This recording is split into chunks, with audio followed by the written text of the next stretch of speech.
सो आज हम general financial rule 2017 के बारे में डिस्कस करेंगे। ये हम एक मैराथन होगी, with in half an hour हम कंप्लीट करने की कोशिश करेंगे। इसमें हम मेनली दो चैप्टर्स हैं, चैप्टर 5 और 6। चैप्टर 5 है वर्क्स को लेकर, चैप्टर 6 है प्रोक्योरमेंट को लेकर, गुड्स को प्रोक्योर करने के। तो वर्क्स वाला है वो मेनली डिस्कस करता है कि किस तरह से कोई काम होना है गवर्नमेंट बिल्डिंग्स में।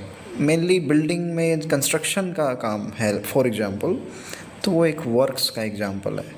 वहीं मान लो कोई टेबल प्रोक्योर करनी है, कोई स्टेशनरी प्रोक्योर करनी है, ये गुड्स प्रोक्योरमेंट में आएगा। ये चैप्टर 6 का पार्ट है। तो हम स्टार्ट करते हैं बिना किसी डिले के। और आने वाले AIIMS common recruitment exam CRE 2 के लिए बहुत ही इम्पोर्टेंट होगा, क्योंकि पिछली बार जेम से कई क्वेश्चन आए थे, वर्क्स और प्रोक्योरमेंट से रिलेटेड भी कई क्वेश्चंस आए थे। तो 4-5 क्वेश्चंस हम एक्सपेक्ट कर सकते हैं। So let's start. तो सबसे पहले हम देख लेते हैं कि वर्क्स जो हैं वो कितने टाइप के होते हैं। इसमें हम देखते हैं ओरिजिनल वर्क्स। सबसे पहले ओरिजिनल वर्क्स, इसमें मतलब कोई नया कंस्ट्रक्शन है, कोई नई बिल्डिंग कंस्ट्रक्ट करनी है लेट्स से। दूसरा, मान लो कोई एक बिल्डिंग यहाँ थी, इसमें थोड़ा सा और एडिशन करना है, तो ये भी ओरिजिनल वर्क में आएगा, राइट। और इसमें कोई स्पेशल रिपेयर करनी है, रिपेयर नहीं स्पेशल, मतलब बहुत बड़ी रिपेयर, कोई बहुत मेगा चेंज इस बिल्डिंग में आने वाला है, उसे हम स्पेशल, तो ये ओरिजिनल वर्क इसको हम बोलेंगे, राइट। सो उसके बाद है माइनर वर्क्स। माइनर वर्क्स में है, मान लो ये बिल्डिंग थी, इसमें हमने गेट लगवा दिया लेट्स से, तो इसकी वैल्यू बढ़ गई। मान लो इसमें हमने कलर करवा दिया, कलर, तो वैल्यू बढ़ गई। कैपिटल वैल्यू इसमें ऐड होनी चाहिए, तो ये हो जाएगा माइनर वर्क। इसमें हमने नया एसेट नहीं क्रिएट किया, बट जो एग्जिस्टिंग प्रॉपर्टी हमारी थी उसकी वैल्यू बढ़ गई, फाइन। फिर है रिपेयर वर्क्स। रिपेयर्स में मतलब मान लो ये बिल्डिंग है, इसमें मान लो इसकी सीमेंट झड़ने लग गई है, उसकी हम रिपेयर करवा सकते हैं, राइट। कोई मान लो लेट्स से कोई वुडन यहाँ पे इक्विपमेंट है, वो रिपेयर मांग रहा है, तो उसकी हम रिपेयर करा सकते हैं। सो ये एग्जिस्टिंग जो गुड्स, एग्जिस्टिंग जो इसमें इक्विपमेंट है उसको रिपेयर कराने से रिलेटेड है। इसमें कुछ भी नया ऐड नहीं हो रहा है, ना इसकी वैल्यू इंक्रीज हो रही है, fine. This is called repair work. ये तीनों ही पूछे जा सकते हैं कंफ्यूजिंग स्टेटमेंट्स देके। उसके बाद है एग्जीक्यूशन ऑफ वर्क। उसमें हम देखेंगे कि अगर जो रिपेयर वर्क 30 लाख से कम है, फिर तो मिनिस्ट्री या डिपार्टमेंट जो है अपने डिस्क्रेशन पे उस काम को करवा सकता है, ठीक है। जो ऑफिसर इंचार्ज है वो रिस्पॉन्सिबल होगा। और अगर 30 लाख से ज़्यादा है देन हमें करवाना पड़ेगा कोई CPWD से या एनी PSU, उनके साथ MOU हम साइन करेंगे, राइट। और पुराने वाले में क्या था, 30 लाख से कम में डिस्क्रेशन यूज़ कर रहे थे हम, मतलब हम अपने लेवल पे डिसाइड करेंगे कि मतलब हम अपना डिस्क्रेशन यूज़ करेंगे कि किससे काम करवाना है। सो ये लिमिट्स बहुत इंपॉर्टेंट है। 30 लाख का मान लो काम करवाना है, राइट। इसको आप याद रखने के लिए ये लिमिट इस तरह से ध्यान रख सकते हैं कि W भी इस तरह से बनता है, 3 भी इस तरह से बनता है, right. So 30 lakhs, this limit related to execution of works, fine। So actual में काम कैसे होता है ये हमें देखना पड़ेगा। पहले एक रफ़ एस्टीमेट बनाया जाता है कि भाई इतना खर्चा आएगा अंदाजे से, फिर उसकी एडमिनिस्ट्रेटिव अप्रूवल ली जाती है कि क्या हम ये काम करवा लें। इसमें पैसा इन्वॉल्व, अभी पैसे की अप्रूवल हम नहीं ले रहे हैं, अभी हम सिर्फ एडमिनिस्ट्रेटिव अप्रूवल ले रहे हैं, यानी उस काम को करवाने की अप्रूवल ले रहे हैं। फिर उसका होने के बाद हम पैसे की भी लेते हैं, यानी एक्सपेंडिचर हम सैंक्शन करवाते हैं। फर्दर वी सी, तो हम इसमें एक मिनट, डिटेल्ड डिज़ाइन और डिटेल्ड एस्टीमेट्स बनाते हैं। पहले रफ़ एस्टीमेट, फिर डिटेल्ड एस्टीमेट्स। उसके बाद टेंडर होता है, और टेंडर में जो फाइनल लोएस्ट बिड वाला जो पोर्शन होता है उसको हम वर्क ऑर्डर इशू कर देते हैं। ये फाइनल प्रोसेस है, सिंपल, राइट। ओके, नेक्स्ट हम देखते हैं कि जिन कामों में जो काम 5 लाख से कम के हैं उसमें तो लिमिटेड टेंडर, यानी कुछ 2-4 लोगों को हम टेंडरिंग में इन्वॉल्व करेंगे और उनमें से सिलेक्ट कर लेंगे। अगर कोई काम लेट्स से 5 लाख से 30 लाख के बीच में है, फिर हमें ओपन टेंडर करना पड़ेगा, यानी प्रॉपर न्यूज़पेपर में हम पब्लिश करेंगे उसको ओपनली, और बहुत सारे बिड्स मंगवाएंगे और उनमें से एक लोएस्ट बिड को सिलेक्ट करेंगे, राइट। सो ये लिमिट्स में हमें ध्यान रखनी है। आप कहेंगे कि 30 लाख से ऊपर वालों का क्या होगा, फिर वो हम CPWD से या किसी भी PSU से हम बनवाएंगे, वो तो हमारा कंसर्न ही नहीं है, राइट, जो हमने पहले पढ़ लिया है। सो हमें फिर से एक बार ध्यान रखना है ये लिमिट्स, कि 5 लाख से कम है अगर उस काम को करवाने की कॉस्ट, तो लिमिटेड टेंडर, 5 से 30 लाख के बीच में ओपन टेंडर। ओके, यहीं पे मैं आपको एक लिमिट और बता देता हूँ। जेम से अगर करना है, जेम में ऐसा होता है कि 25,000 से कम अगर है, लेस, अगर वो काम की कॉस्ट लेस देन 25,000 है, तो उस केस में हमें कोई टेंडर नहीं करवाना होता। ये क्वेश्चन CRE में पूछा गया था, इसमें नो टेंडर इज़ रिक्वायर्ड।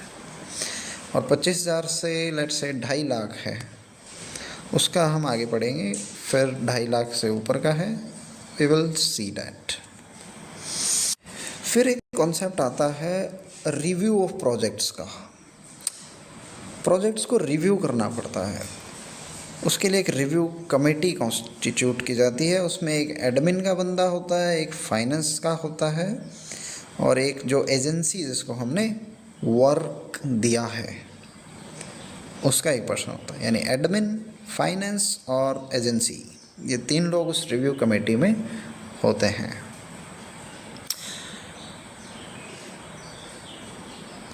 सो यहाँ पे हमारा चैप्टर 5 ख़त्म होता है।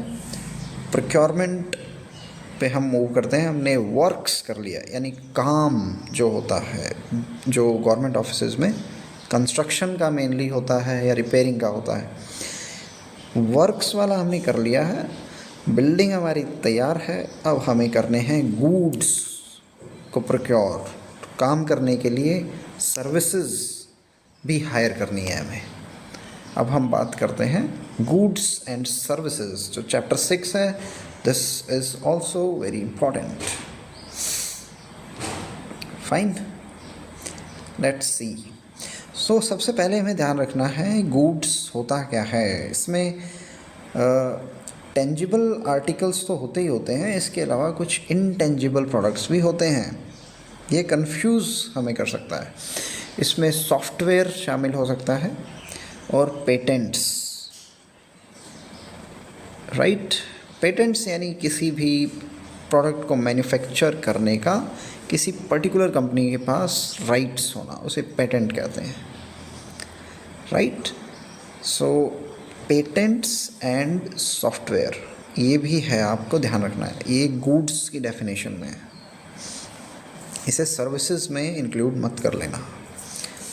उसके बाद है ट्रांसपोर्टेशन, इंस्टॉलेशन। कोई भी मान लो एसी है, उसकी इंस्टॉलेशन कॉस्ट, उसको ट्रांसपोर्ट करने की कॉस्ट, ये भी गुड्स के ही डेफिनेशन में आएंगी, राइट। कुछ एक्सेप्शंस भी हैं, जैसे बुक्स हैं, पब्लिकेशंस हैं, पीरियडिकल्स हैं, राइट। इनको सेपरेटली ट्रीट किया जाता है, ये गुड्स नहीं कंसिडर की जाएंगी। बुक्स, पब्लिकेशंस, पीरियडिकल्स गुड्स नहीं है, ये चेतना को उठाने वाली चीज़ें हैं। ये भला गुड्स कैसे बोल दें इन्हें, राइट। भोगने की वस्तुएं नहीं है ना ये एक याद करने का मेथड आप अप्लाई कर सकते हैं, राइट। हमें ध्यान रखना है ट्रांसपोर्टेशन, इंस्टॉलेशन, जो भी इंसिडेंटल चीज़ें हैं उस गुड्स को लाने की, वो भी गुड्स में ही शामिल होंगी। सॉफ्टवेयर भी, पेटेंट्स भी, ये सब चीज़ें भी गुड्स में शामिल होंगी, right. Let's move on.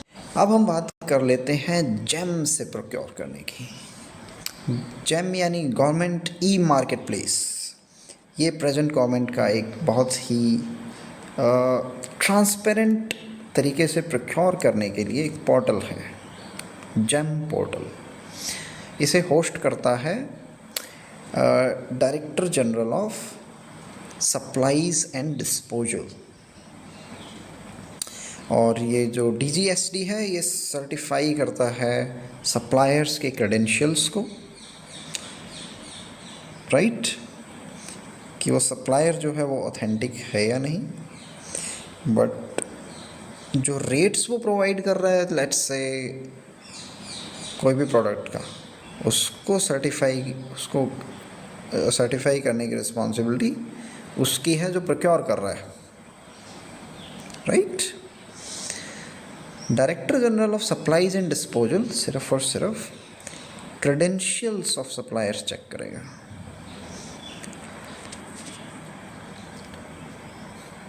He is not responsible for reasonability of rates. So ये जेम पोर्टल की कुछ बेसिक प्रिंसिपल्स हैं जो हमें ध्यान रखने हैं।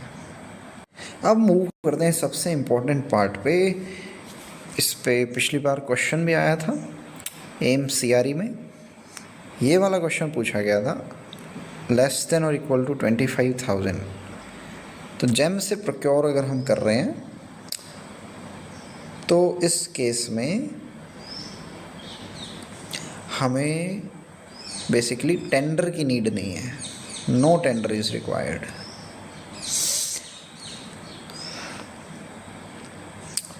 बेसिकली डिस्क्रेशन यूज़ कर सकते हैं। और 25,000 से अगर 5 लाख तक है, उस केस में हम 3 डिफरेंट जो मैन्युफैक्चरर्स अवेलेबल हैं, इट्स ए दिस, उनमें से जो लोवेस्ट होगा उसको हम चूज़ कर लेंगे, राइट। देन मूव करते हैं 5 लाख से ज़्यादा। उस केस में हमें बिड इनवाइट करनी पड़ेगी, रिवर्स ऑक्शन यूज़ होगा। ये रिवर्स ऑक्शन वाला क्वेश्चन भी पूछा गया था। मान लो हमें कोई सामान बेचना है, उस केस में हम उस सामान को ऑक्शन करते हैं। मान लो वही सामान हमें ख़रीदना है, उस केस में हम रिवर्स ऑक्शन करते हैं। सो ये लिमिट्स बहुत इम्पोर्टेंट है। 25,000, 5 लाख और 5 लाख से ज़्यादा, ओके। यहाँ पे कोई टेंडर नहीं, यहाँ पे 3 वेंडर्स के रेट को हम चेक करेंगे और यहाँ पे हमें ओपन टेंडर करना पड़ेगा। ओपन टेंडर यानी प्रॉपरली उसमें न्यूज़पेपर वगैरह में पब्लिश होगा ओपनली, और मल्टीपल टेंडर्स यहाँ पे आ सकते हैं, इनवाइट किए जा सकते हैं, और जो लोवेस्ट होगा उसको सिलेक्ट कर लिया जाएगा। एक ये एनुअल प्रोक्योरमेंट प्लान होता है, ये बेसिकली वेबसाइट पे पब्लिश करना होता है with in 30 days of budget approval, not so important.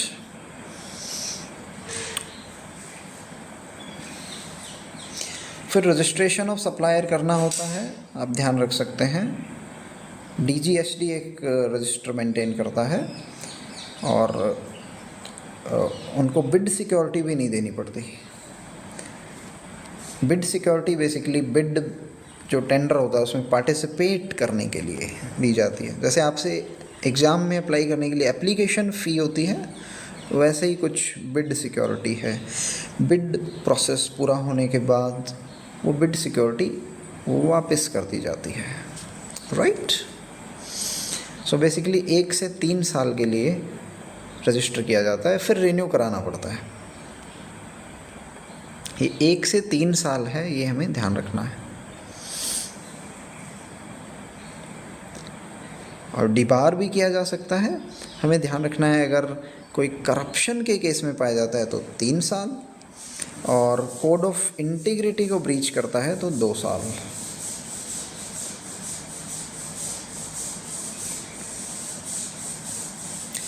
अब हम देखते हैं अगर कोई गुड जो है, कोई सामान अगर जेम पिन नहीं है, उस केस में बेसिकली जो लिमिट्स हैं उसके लिए एक अलग से प्रोक्योरमेंट पोर्टल है, वहाँ से प्रोक्योर किया जाता है। उसमें लिमिट्स हम देख सकते हैं। पहला तो सेम ही है, 25,000 जो जेम पे था वही है, इसमें कोई कोटेशंस और बिड्स की नीड नहीं है। दूसरी लिमिट यहाँ चेंज हो जाती है, 25,000 से 2.5 लाख है यहाँ पे। जेम के केस में 5 लाख था, 25,000 से 5 लाख, यहाँ पे है 2.5 लाख। यहाँ पे भी 3 मेंबर की एक लोकल परचेज कमेटी बनेगी और वो मार्केट में जाके सर्वे करेंगे और कोटेशंस वहाँ से कलेक्ट करेंगे। तो इस तरह से फाइनली जो लोएस्ट बिड वाला होगा उसको, जो लोएस्ट प्राइस कोट करेगा उसको टेंडर दे दिया जाएगा। और नेक्स्ट यहाँ पे 2.5 लाख से ऊपर का है, उस केस में हमें प्रॉपर टेंडरिंग प्रोसेस फॉलो करना पड़ेगा, वही ओपन टेंडर फॉलो करना पड़ेगा। इसमें अलग अलग मेथड हैं, एडवर्टाइज्ड टेंडर होता है, लिमिटेड टेंडर होता है।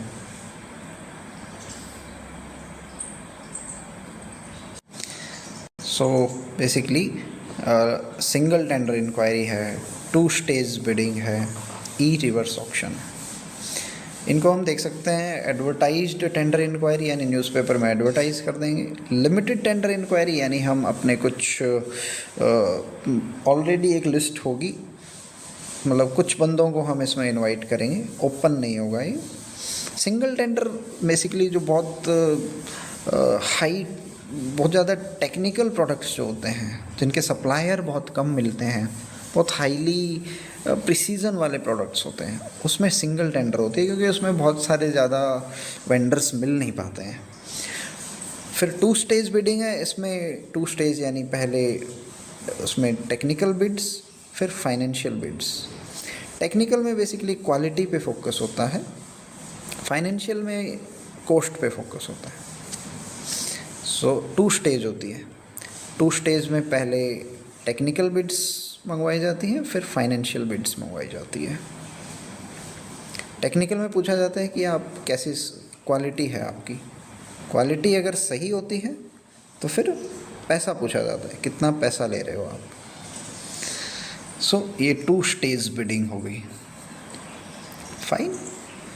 ई रिवर्स ऑक्शन सिंपल है, रिवर्स ऑक्शन की तरह ही, उसका ऑनलाइन एक अप्रोच होगी वो।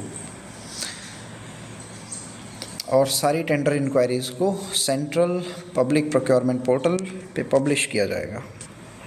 सो जेम से थोड़ा डिफरेंट है क्योंकि यहाँ लिमिट 2.5 लाख है। जेम में लिमिट जो थी वो 5 लाख थी, 25,000, 5 लाख, 5 लाख से ऊपर। यहाँ 25,000, 2.5 लाख, 2.5 लाख से ऊपर, राइट। यहाँ पे है फिर एडवर्टाइज्ड टेंडर इंक्वायरी, इनको हम देख चुके हैं, एक बार फिर से बता देता हूँ। इसमें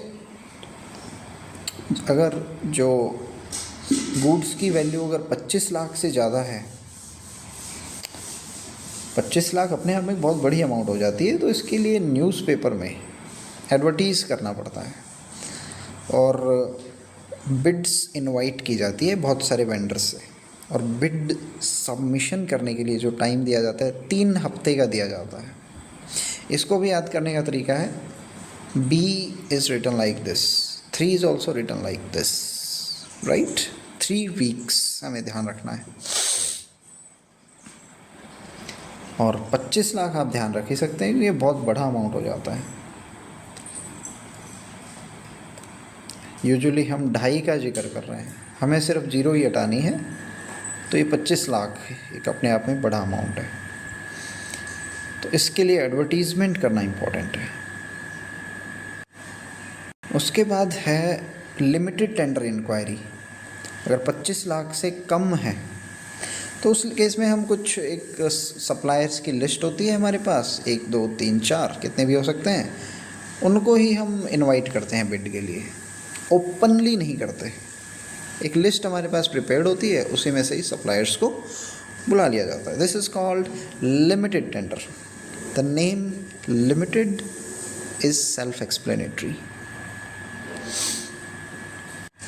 हाँ, इसमें एक चीज़ हमें ध्यान रखनी है कि नंबर ऑफ सप्लायर्स जो हैं वो मोर देन 3 होनी चाहिए, राइट?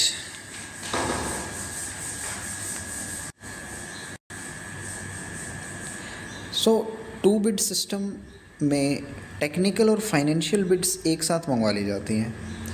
2 स्टेज बिडिंग में पहले टेक्निकल बिड मंगवाई जाती है और उसके बाद फाइनेंशियल बिड्स मंगवाई जाती हैं। यानी फाइनेंशियल बिड्स उन्हीं लोगों से मंगवाई जाएगी जो टेक्निकल रिक्वायरमेंट को पूरा करेंगे, right? So this is called 2 stage bidding. यानी पहले टेक्निकल बिड्स को जो मीट करेगा उनसे फाइनेंशियल बिड्स। तो 2 बिड सिस्टम और 2 स्टेज बिडिंग में डिफरेंस है। और उसके बाद सिंगल टेंडर इंक्वायरी है। इसमें हम सिंगल पर्सन से ही इनवाइट करते हैं बिकॉज ऑफ सर्टेन कुछ लिमिटेशंस होती हैं, कुछ स्पेशल रिक्वायरमेंट्स होती हैं। उस केस में हमें एक ध्यान रखना है, बहुत इम्पोर्टेंट चीज़ है, प्रोप्राइटरी आर्टिकल सर्टिफिकेट। ये मिनिस्ट्री प्रोवाइड करेगी, राइट? ये एक सर्टिफिकेट होता है। ये पूछा जा सकता है कि अगर सिंगल टेंडर इंक्वायरी करनी है, सिंगल टेंडर, उस केस में मिनिस्ट्री या डिपार्टमेंट को कौन सा सर्टिफिकेट देना पड़ता है? तो प्रोप्राइटरी आर्टिकल सर्टिफिकेट देना पड़ता है। ये काफ़ी इम्पोर्टेंट है। उसके बाद बहुत ही इम्पोर्टेंट चीज़ हम देखेंगे, बिड सिक्योरिटी। यानी कोई भी व्यक्ति अगर बिड, यानी हमने मान लो पेपर में पब्लिश किया हमारा टेंडर कि हमें फ़लाना गुड्स चाहिए, तो जो बंदा पार्टिसिपेट करना चाहता है उसको एक सिक्योरिटी जमा करानी पड़ती है, बिड सिक्योरिटी, उस टेंडर में पार्टिसिपेट करने के लिए। वो होनी चाहिए 2 से 5%, टोटल कॉस्ट का 2 से 5%। इसको भी याद रखने का तरीका है, हम यूजुअली इसमें 2.5, 25 ये सारी चीज़ें याद रख रहे हैं, तो हम 2 से 5 भी तो ध्यान रख सकते हैं। सो बिड सिक्योरिटी जो होगी 2 से 5%, इसको अर्नेस्ट मनी भी कहते हैं। एक्सेप्शंस है कि हम MSME से ये नहीं लेंगे, और जो सेंट्रल परचेज ऑर्गेनाइजेशन में अगर रजिस्टर्ड हैं उनसे भी हम बिड सिक्योरिटी नहीं लेंगे। सो 2 से 5% हमें ध्यान रखना है, दिस इज़ वेरी इम्पॉर्टेंट। उसके बाद हम एक चीज़ और ध्यान रखेंगे कि जो बिड सिक्योरिटी है वो 45 डेज़ तक वैलिड रहती है, मान लो आज हमने बिड जारी किया, उनको हमने 3 वीक्स का टाइम दिया, 3 वीक्स। इस पीरियड से लेकर आगे 45 डेज तक वो बिड सिक्योरिटी जो है वैलिड रहेगी और फिर यहाँ पे रिफ़ंड कर दिया जाएगा bid security. So this is very important. 45 days हमें ध्यान रखना है।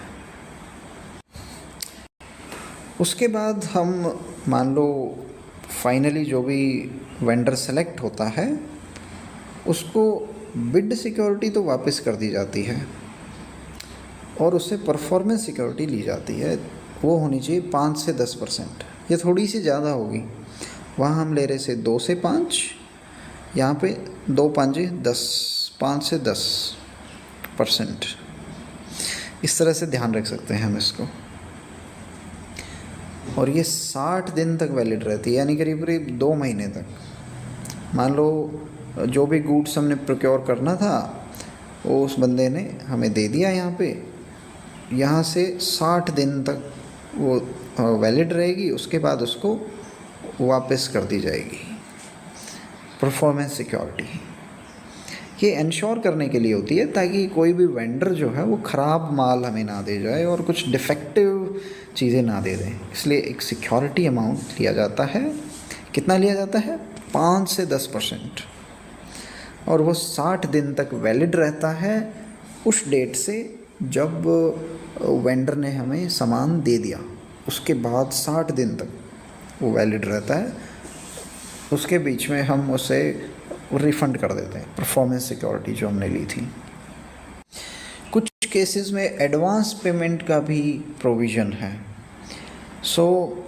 मान लो कोई मेंटेनेंस कॉन्ट्रैक्ट्स हैं, जैसे एसी की सर्विसिंग है, कंप्यूटर्स को मतलब सिक्योरिटी चेक्स वगैरह करने हैं, रिपेयरिंग करनी है। इस तरह के जो रिकरिंग जो काम होते हैं उनके लिए हम एडवांस पेमेंट भी कर सकते हैं। यूजुअली ये 6 महीने की जाती है, अगले 6 महीने की एक साथ पेमेंट कर दी जाती है। या कोई टर्न की कॉन्ट्रैक्ट्स हैं या फैब्रिकेशन कॉन्ट्रैक्ट्स, इनके केस में भी हम एडवांस पेमेंट कर सकते हैं। कितनी कर सकते हैं? अगर किसी प्राइवेट फर्म को करनी है तो 30%, गवर्नमेंट एजेंसी या पीएसयू को करनी है तो 40% टोटल कॉस्ट की हम एडवांस में पेमेंट कर सकते हैं, राइट। और एक चीज़ आप यहाँ भी देख सकते हैं, मेंटेनेंस कॉन्ट्रैक्ट जो है वो अगले 6 महीने के लिए हम एडवांस पेमेंट कर सकते हैं। अगले 6 महीने में हमें जितनी भी पेमेंट करनी थी वो हम यहीं कर देते हैं। फाइनली हमने गुड्स को प्रोक्योर कर लिया है। अब हमें करनी है सर्विसेज की प्रोक्योरमेंट। सर्विसेज में कंसल्टेंसी सर्विसेज भी हो सकती हैं। ये बेसिकली दिमाग वाली चीज़ें होगी, बहुत ज़्यादा टेक्निकल चीज़ें होगी। इसमें मान लो किसी को फाइनेंशियल कंसल्टेंसी चाहिए, अकाउंटिंग से रिलेटेड कंसल्टेंसी चाहिए, मैनेजमेंट से रिलेटेड कंसल्टेंसी चाहिए, आईटी से रिलेटेड कंसल्टेंसी चाहिए। ये चीज़ें बेसिकली कंसल्टेंसी सर्विसेज हो जाती हैं। उसके अलावा नॉन कंसल्टेंसी सर्विस, इसमें मेनली सिक्योरिटी वाला काम आ जाता है, जैसे सिक्योरिटी प्रोवाइडर्स चाहिए हमें, राइट। मान लो हमें व्हीकल्स चाहिए, इसके लिए भी हम एक एजेंसी को प्रोक्योर कर सकते हैं जो हमें ये सर्विसेज देगी, राइट। यहाँ हम गुड्स को प्रोक्योर नहीं कर रहे हैं, यहाँ हम सर्विसेज को प्रोक्योर कर रहे हैं, ये हमें ध्यान रखना है। सर्विसेज 2 प्रकार की, कंसल्टेंसी, नॉन कंसल्टेंसी। तो यहाँ पे हम किस तरह से करते हैं? सबसे पहले तो कंसल्टेंट्स को आइडेंटिफाई किया जाता है, फिर मिनिमम 3 को शॉर्टलिस्ट किया जाता है, फिर उनको हम इशू करते हैं RFP यानी कि रिक्वेस्ट फॉर प्रपोज़ल। ये जो 3 सेलेक्ट हुए हैं इनको हम बोलेंगे भैया अपना प्रपोज़ल सेंड करें हमें अपने काम का। फिर उनसे हम फाइनेंशियल एंड टेक्निकल बिड्स मंगवा लेते हैं, राइट। पहले हम सबसे पहला प्रोसेस देख लेते हैं, आइडेंटिफिकेशन। इसमें 25 लाख की लिमिट है। अगर 25 लाख तक का कोई काम है, उससे रिलेटेड हमें सर्विसेज हायर करनी है, तो हम एक सिंपल फॉर्मल या इनफॉर्मल इंक्वायरी के थ्रू हम पोटेंशियल कंसल्टेंट्स को आइडेंटिफाई कर सकते हैं अपने ही लेवल पे। अगर 25 लाख से ऊपर का काम है, उससे ऊपर की हमें अगर कंसल्टेंसी सर्विसेज चाहिए, तो हम एक्सप्रेशन ऑफ इंटरेस्ट मंगवाएंगे कि भाई जो जो इंटरेस्टेड हैं वो अपना इंटरेस्ट एक्सप्रेस करें। एक्सप्रेशन ऑफ इंटरेस्ट, ये न्यूज़पेपर में छपता है, राइट। फिर आइडेंटिफाई हमने कर लिया है, तो फिर हम एक्सप्रेशन ऑफ इंटरेस्ट भी आ गए हैं। फिर हम करते हैं शॉर्ट लिस्टिंग। शॉर्ट लिस्टिंग के बाद हम उनको, जो जो शॉर्ट लिस्टेड बंदे हैं, उनको हम रिक्वेस्ट फॉर प्रपोजल भेज देते हैं। रिक्वेस्ट फॉर प्रपोजल, उसके अंदर हम टर्म्स ऑफ रेफरेंस मेंशन करते हैं, राइट। मतलब बेसिकली जो जो ऑब्जेक्टिव्स हैं, आउटकम्स हैं, हमारा क्या काम है, क्या काम करवाना है, क्या सर्विसेज देनी है आपको, बेसिकली ओवरऑल एक ओवरव्यू हम इसमें देते हैं।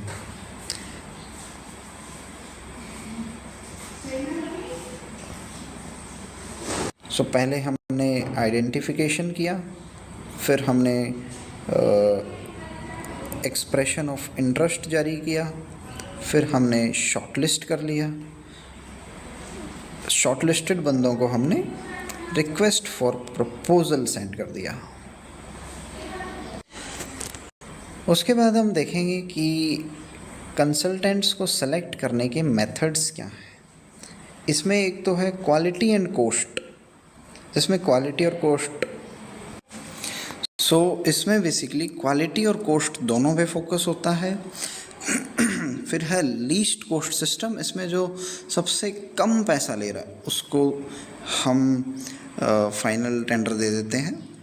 इसके बाद सिंगल सोर्स सिलेक्शन, ये कुछ स्पेशलाइज्ड चीज़ों के लिए होता है, उसमें हम एक सिंगल सोर्स से ही वो कंसल्टेंसी सर्विस हायर करते हैं, राइट। और यहाँ पे एक बहुत ही इम्पॉर्टेंट चीज़ है कि जो quality and cost based system है, इसमें हम क्वालिटी पे भी फोकस करते हैं और फाइनेंशियल या कॉस्ट पे भी फोकस करते हैं। तो जो क्वालिटी की वेटेज है वो 80% नहीं होनी चाहिए, यानी क्वालिटी 80-20 हो सकती है, 70-30 भी हो सकती है क्वालिटी और कॉस्ट का रेशियो, लेकिन 80 से एक्सीड नहीं करना चाहिए। आप ये नहीं कह सकते कि भाई हम क्वालिटी का रेशियो 90 रखेंगे और कॉस्ट 10 रखेंगे, तो this is not possible. Quality की वैल्यू हमें 80% से एक्सीड नहीं करनी है। ओके, अब हम कंसल्टेंसी सर्विसेज को हायर कर चुके हैं, अब हम करेंगे नॉन कंसल्टेंसी। इसमें हायरिंग ऑफ व्हीकल्स हो सकता है और सिक्योरिटी सर्विसेज प्रोवाइडर्स जो होते हैं, सिक्योरिटी गार्ड्स जो होते हैं, या उससे रिलेटेड और एक्टिविटीज़, वो इसमें आ जाती है नॉन कंसल्टेंसी सर्विसेज में। इसमें हमें लिमिट्स ध्यान रखनी है, below 10 lakhs and above 10 lakhs। इसको याद करने का तरीका है, मान लो एक व्हीकल का हम एग्जांपल ले सकते हैं। एक व्हीकल कितने का आता है? Somewhere around 10 lakhs। आज के टाइम में 10 lakhs एक स्टैंडर्ड अमाउंट है, इस तरह से हम याद रख सकते हैं इसको। अगर बिलो 10 lakhs की हमें नॉन कंसल्टेंसी सर्विस हायर करनी है, तो हम लिमिटेड टेंडर इंक्वायरी करेंगे। लिमिटेड टेंडर में भी मिनिमम 3 को हम इनवाइट करेंगे। 10 लाख से ऊपर की बात है तो हम एडवर्टाइज्ड टेंडर करेंगे, ओपन टेंडर। 10 लाख की लिमिट हमारी है नॉन कंसल्टेंसी सर्विसेज में, ओके। और इसको याद करने का मेथड मैंने गाड़ी का आपको बताया है। जैसे ही नॉन कंसल्टेंसी आप सुने तो आपको एक कार ध्यान आनी चाहिए, एक व्हीकल ध्यान आना चाहिए। नॉन कंसल्टेंसी सर्विस यानी व्हीकल या security whatever, something like that. So एक व्हीकल समवेयर कॉस्ट करता है 10 lakhs. सो 10 लाख से नीचे की बात है तो वहाँ लिमिटेड टेंडर, 10 लाख से ऊपर ओपन टेंडर थ्रू एडवर्टीजमेंट. सो हमने बेसिकली गुड्स भी प्रोक्योर कर लिए हैं एंड सर्विसेज भी. So finally we have come to an end of this video.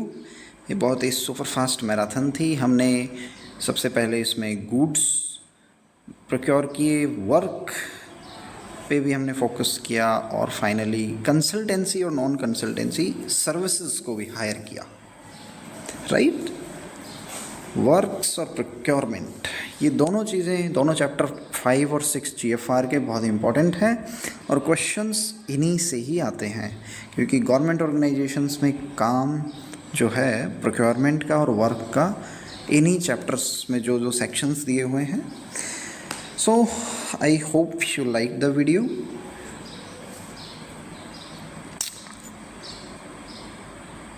और इसके अलावा भी मैंने इससे पहले 2 मैराथन्स और अपलोड की हैं. एक CCA रूल से रिलेटेड जिसमें पेनल्टी लगती है और CCS लीव रूल्स.